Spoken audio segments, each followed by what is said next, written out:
gudoomiyaha golaha deegaanka ahna duqa degmada Laascaanood mudane Cismaan Saleebaan Jaamac ay weheliyaan qaar ka mid ah xildhibaanada golaha deegaanka ee degmada Laascaanood ayaa gaaray deegaanka Tifafle oo ceel biyood ee wasaaradda kheyraadka biyaha iyo sanduuqa horumarinta Soomaaliland SDF ay ka hirgelinayaan kaasoo baryahanba ka socday waxaana halkaasi warbixin ku siiyay taliyaha ciidankii deegaankaasi ammaanka sugayay kaasoo ka waramay amniga guud ee deegaankan markaan ka warramo xaaladan halkan Tifafle iyo riiga laga qodayo iyo bulshada taal waa nabadgelyo shaqaduna si wacan bay u taalaa u socotaa dadka degan waa dad abaaraysan biyo la'aan hayso wax laga buuxiyay oo wax loo sheegay in dad leeyahay qof gaar leeyahay riigan laga qodayo halkan canjiid waanu saragnay Laascaanood joogaa inay hawsha galiyeen hadda si ay fahamsan yihiin waxan in iyaga loo qabanayo ammaanku waa nabadgelyo wadarka saarigu waa shaqaynayaa qaar ka mid ah xildhibaanada golaha deegaanka ee degmada Laascaanood ayaa soo dhaweeyay mashruucan biyaha lagu ballaalinayo ee degmada Laascaanood kaasoo hirgelinaysa xukuumadda Jamhuuriyadda Soomaaliland si degmada Laascaanood iyo nawaaxigeeda ay u heli lahaayeen biyo ku filan riigan waxa iska leh degmada Laascaanood shakhsiyaad gaar ah male beer lagu samaysan maayo mashaariic lagu xiran maayo wasaaradda kheyraadka biyaha ee Soomaaliland baa hawsha wada laga hirgelinayaa Tifafle waxay ka mid tahay mashaariicdii madaxweynaha Jamhuuriyadda Soomaaliland oo ku ballan qaaday Axmed Maxamed Maxamuud Siilaanyo waxa fulinaya wasaaradda biyaha waxaan rajaynaynaa in biyahan ay ka faa'iideysan doonaan dadka horeeya mudnaanta la siinay dadka deegaanka tahay baahida biyaha ee deegaanka ka jirta hadday tahay kuwa tuulooyinka iyo kuwa xoolo dhaqatay kuwa magaaladuba ay ka aqbeeli doonaan gabagabadiina waxa si isku mid ah uga hadlay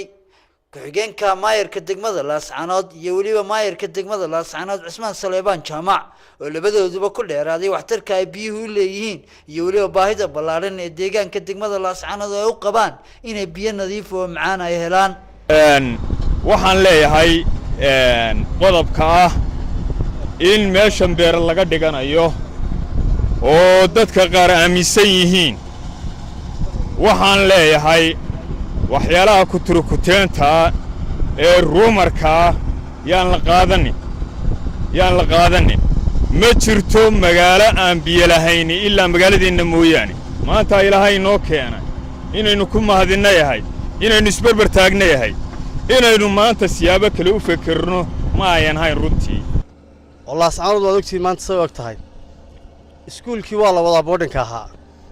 waa la wadaa dhakhtarkii iyo caafimaadkii wadooyinkii waa la dhisay ceelkii biyaha oo aynu boqolaal sano doonaynayna waa talaqodiya maanta waxaana nasiib darraa in la fahmi waayo waxqabadka iyo codsiga madaxweynuhu ballan qaaday inuu fuliyo oo uu fuliyay intuu xilka hayay in la yahay maanta dad si kale u arkaan oo is hortaagaan horumarka waxaan uga digaynaa cid kastoo horumarka is hortaagtaa tallaaba laga qaadaya cidda horumarka is hortaagtaa sidaynu ognahay halkan mudda dad wax lagu soo shubay si kale loo geliyay iyagoo ku dhawdo inay la khalday way og yihiin maanta waayo ceelkan halkana laga qodayaa Laascaanood baa loo qodayaa deegaanka loo qodayaa cid dan gaar ah iyo qof gaar oo wataana ma jiro codsigii madaxweynuhu laga codsaday uu fuliyay weeye ee uu yiri ballan qaaday inuu biyo u soo saari doono Laascaanood biyo macaan deegaankana yimi lama dhulayn karo lama deegaanayn karo beer lagama qodi karo oo xoolo daaqeen ceelka biyaha wax lagu soo kordhin karaa ma jiro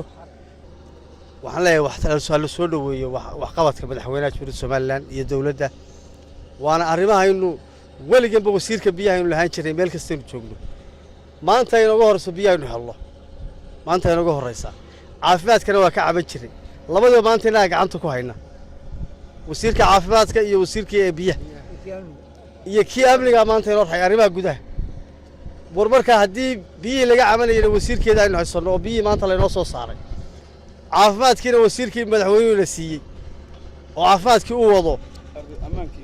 ammaankiina inaga loo dhiibo wasiirka arrimaha gudaha aynu hayno bal maxaa maanta la diidan yahay oo biyaha la soo hortaagayaa maanta maayarka degmada Laascaanood ay weeliyaan maayar ku-xigeenkiisa iyo waliba xildhibaanada ayaa si rasmi ah u dhagax dhigay deegaanka Cajiid taangi biyood laga hirgelinayo oo laga soo jiidayo ceelkaasi laga hirgelinayo duleedka deegaanka Cajiid marxamed Axmed maanta qaranka Jamhuuriyadda Soomaaliland Laascaanood